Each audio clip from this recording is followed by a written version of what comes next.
A range of protests and symbolic actions have been held this Friday in Brazil as part of the National Day of Mobilization against President Jair Bolsonaro. Mexico has called on Canada to arrest and extradite Thomas Cerrón, the former head of investigations into the 43 disappeared student teachers of the Ayotzinapa case. Egypt's armed forces have begun large-scale military exercises near the border with Libya in a move seen as a challenge to Turkey.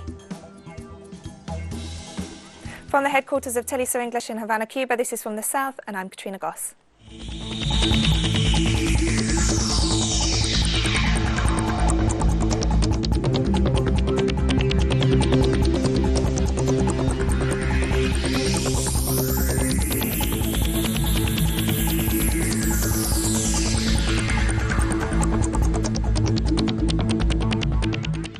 In Brazil, citizens are carrying out face-to-face and symbolic actions in the framework of the National Day of Mobilization against President Jair Bolsonaro.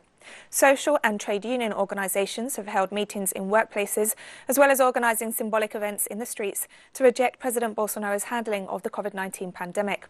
They also denounced the irresponsibility of the president, who insists on promoting the reopening of the economy despite the rising numbers of coronavirus cases in the country.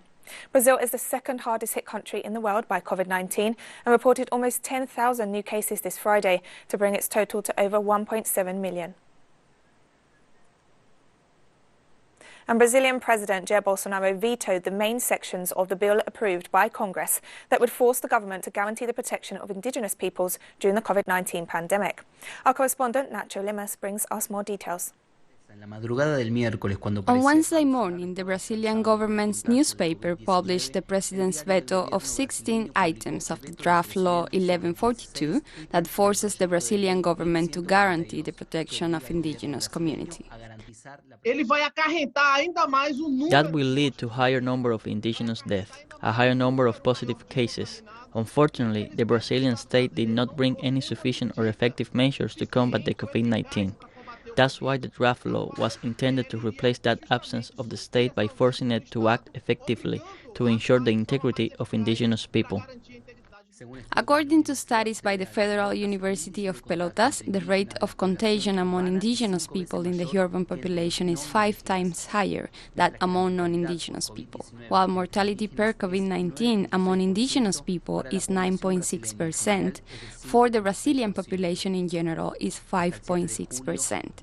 As of July 7, 12,088 indigenous had already been infected by COVID-19 and 445 died. The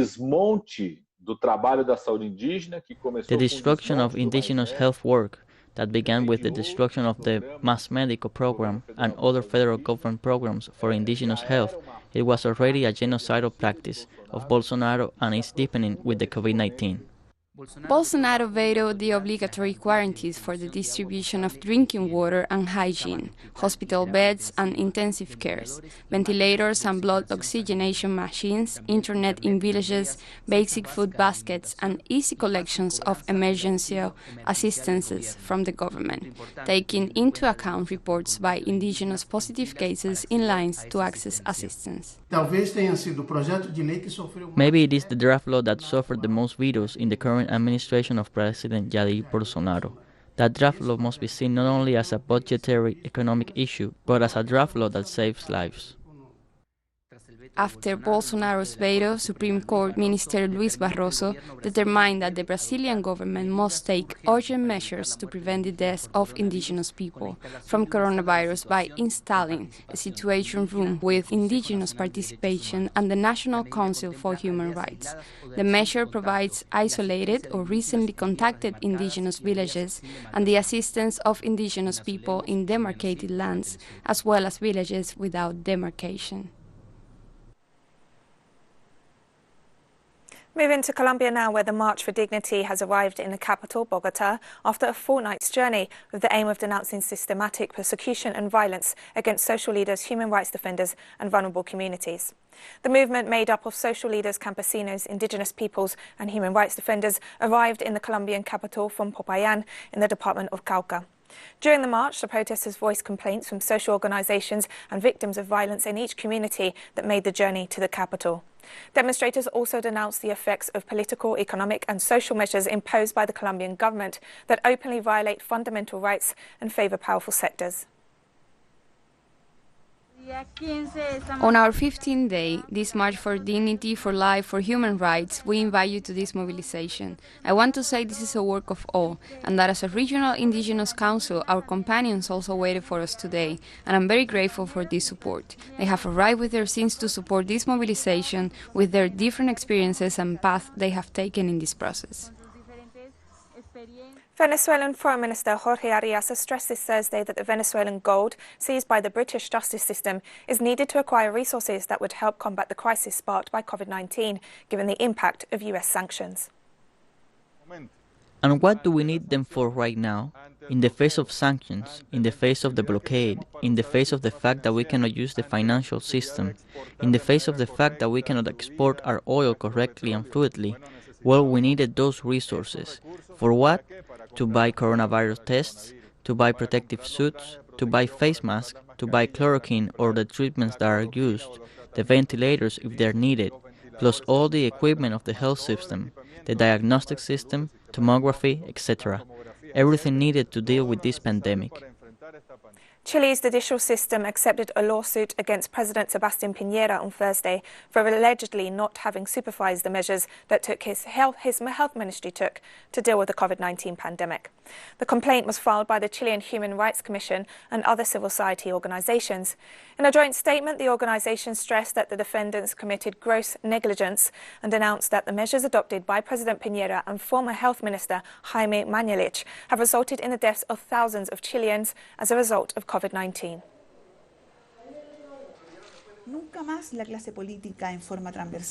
Never again politicians must feel that they are immune to the consequences of their actions and untouchable in the face of their decisions and the power they wield.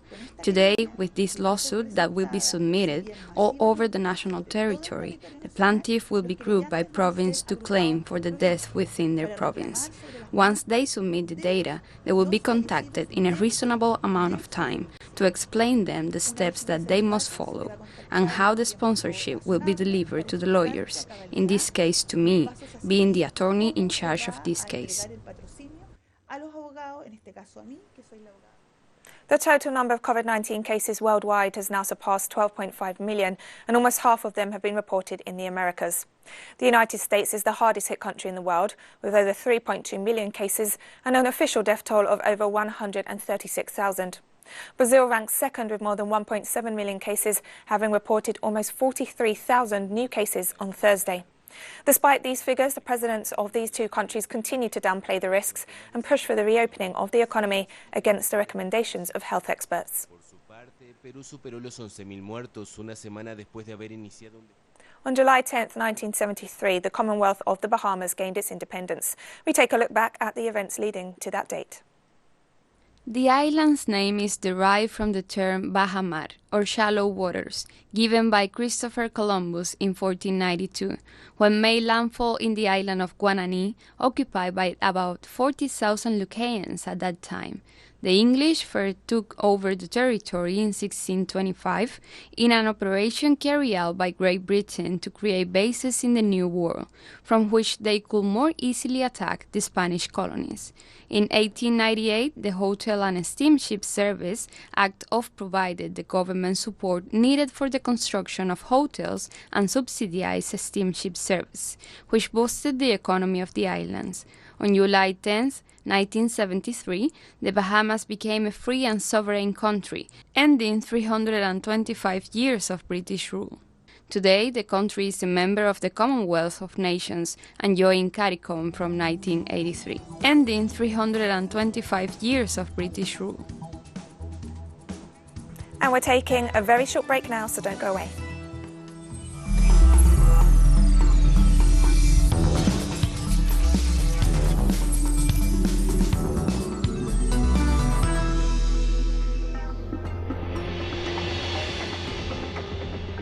Mexico has called on Canada to arrest and extradite Thomas Serron, the former head of investigations into the 43 disappeared student teachers of the Ayotzinapa case.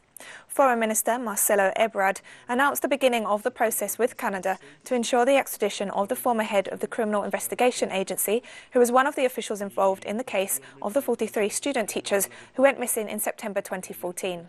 An Interpol red notice was issued in March for the arrest of Thomas Serron, who fled the country on June 30th. He's accused of having witnessed and tolerated the torture of detainees in the investigation of the Ayotzinapa case. The latest move comes after the remains of one of the missing students was recently identified. Now we are starting something similar in Canada with Thomas Serron. There will be no impunity. Part of our role in the Foreign Affairs Secretariat is to ensure that when there are cases of this nature, extradition occurs. It is something important for Mexican justice that those who have important trials in Mexico or cases in Mexico answer in Mexico for their acts.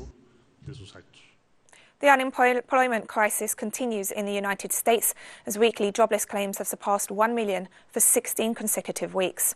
The COVID-19 pandemic has had a huge impact on the US labour market, with the worst unemployment rates recorded in March and April. In the third week of June, the total number of people receiving unemployment benefits in the US hit a record high of 32.9 million. According to the data issued by the US Department of Labour on July 2nd, the unemployment rate in June was about 11.1%, still historically high. The US Department of Labour reported Thursday in its weekly report that over 1.3 million new unemployment claims were filed in early July.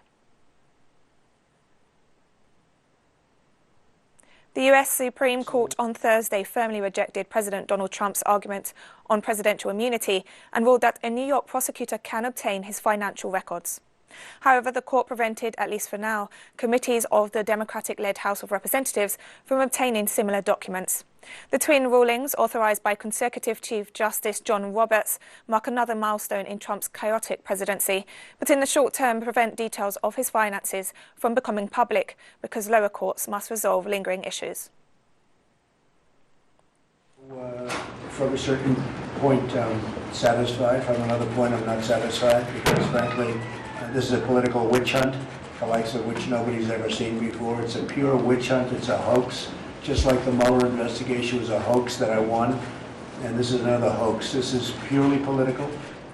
The Director General of the World Health Organization has announced the launch of the Quitting Tobacco Initiative, which aims to provide access to alternatives and professional advice to help smokers quit. The initiative will be launched in Jordan.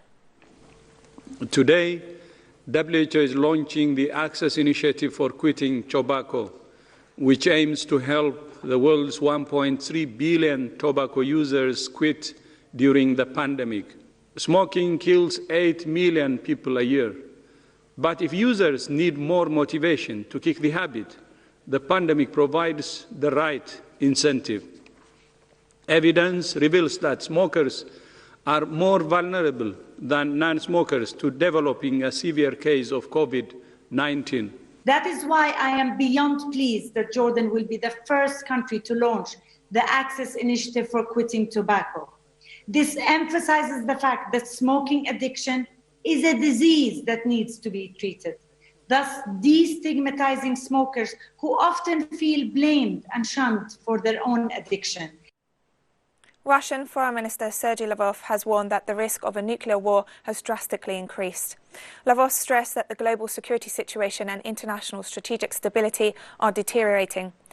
The Foreign Minister blamed the situation on US policy, pointing out that the United States is seeking to regain its global dominance as the main world power. In this context, Lavrov stated that during the forthcoming summit of the permanent members of the UN Security Council, Moscow plans to stress that a nuclear war must be avoided. On Friday, spokesperson for the Chinese Ministry of Foreign Affairs, Zhao Lijiang, stressed that the United States is not qualified to criticize China or the World Health Organization regarding their COVID-19 cooperation, since the country has abandoned its obligations on quitting the WHO. In contrast, the United States has kept shirking its own responsibility of inadequate epidemic response and disregarded the need of international solidarity to fight the pandemic. It not only announced to withdraw from the World Health Organization, but also politicized the anti-epidemic issue, and is keen on shifting blame to and vilifying others. Now that the US has announced its quit from the WHO, what qualification does it have to point fingers at China-WHO cooperation? If the US really cares about the global anti-epidemic, the first thing it should do is to fulfill its due international obligation and commitment and cooperate with the WHO, including inviting its experts to trace the virus origin in the United States. May I ask Mr. Pompeo, can the United States do this?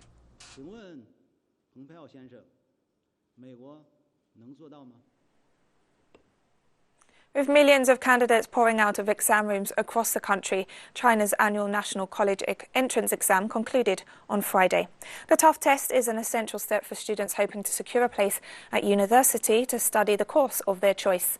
More than half of China's provinces officially concluded the exam on Wednesday, but due to the different schedules, other provinces finished the process on Thursday or Friday. East China's Shanxi Province upgraded its emergency response for flood control from level 3 to level 2 on Friday. According to the Provincial Flood Control and Drought Relief Department, continuous rains have increased the water level of the Changxiang River in Poyang County to 3 meters above the warning level, to exceed the highest record of 1998. The local government has evacuated and relocated more than 8,000 residents, with no casualties reported so far. Local authorities set up warning signs on nearby roads to remind residents of the possible dangers. French President Emmanuel Macron has called on Israeli Prime Minister Benjamin Netanyahu to abandon any plans to annex occupied Palestinian territory. Macron stressed such a move would be an act against peace. The French president reminded the Israeli PM of France's commitment to peace in the Middle East and highlighted that such a move would go against international law and would jeopardize the two-state solution, as well as a just and lasting peace between Israelis and Palestinians. We have more stories coming up after this final short break, so stay with us.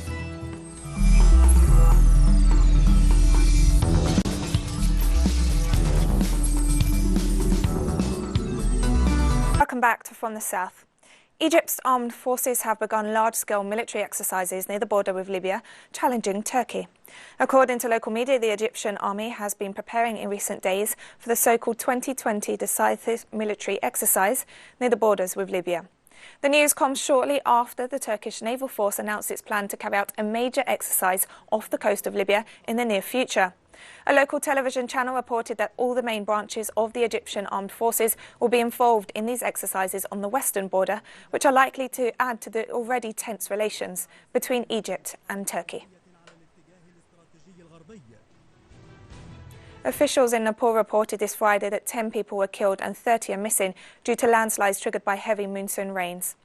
The deaths occurred when landslides hit 3 different spots around the resort town of Pokhara, located 200 kilometers west of the capital.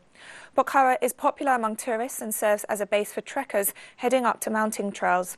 Just north of the area, a landslide swept through 2 villages in Mayagdi district, damaging 37 homes. Roads were also blocked by mudslides, making rescue efforts difficult, while continuing heavy rain prevented helicopter flights. Landslides are common in the Himalayan nation during the monsoon season, which begins in June and lasts through September. Demonstrators have staged a sit-in near an oil production site in southeastern Tunisia. Oil production sites are common scenes of recurrent tensions with authorities in Tunisia, with protesters demanding jobs and investment. About 50 people, mostly youngsters, have been conducting a sitting for the past 2 days near the Al Khamour oil site, southwest of the capital Tunis, located in the middle of the desert. Demonstrators set up tents and blocked vehicles, demanding the implementation of an agreement reached after the clashes of 2017, which provides for the hiring of thousands of unemployed people from this marginalized region and the creation of an investment fund. We have been waiting for the implementation of the El Khamour agreement. The government is still in a state of hibernation. We are in El Khamour and we will go to the oil valve.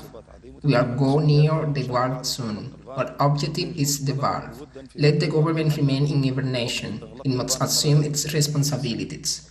We have to close the valve and that they don't come begging for it to be open. because this time opening the valve will not be easy. A 33-year-old Palestinian was shot dead by Israeli soldiers in the north of Salfit in the central West Bank on Thursday. The Palestinian Health Ministry confirmed the death of Mustafa Abu Yaqub on Thursday night, who was shot by Israeli forces near the main intersection of Kilif Haris town. Health officials stated that the soldiers shot a live round, hitting Mustafa in the neck and causing life-threatening wounds. Palestinian medics rushed the seriously wounded Palestinian to Salfit Governmental Hospital, where he died from his injuries. Israeli soldiers also shot and injured a Palestinian teen with a live round. According to official sources, there were no protests when the soldiers opened fire at the victims, who were simply walking near the main entrance of the town.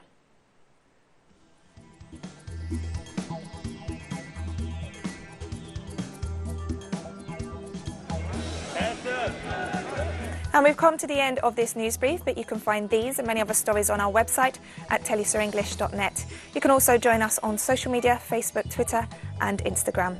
For Telesu English, I'm Katrina Goss, and thank you for watching.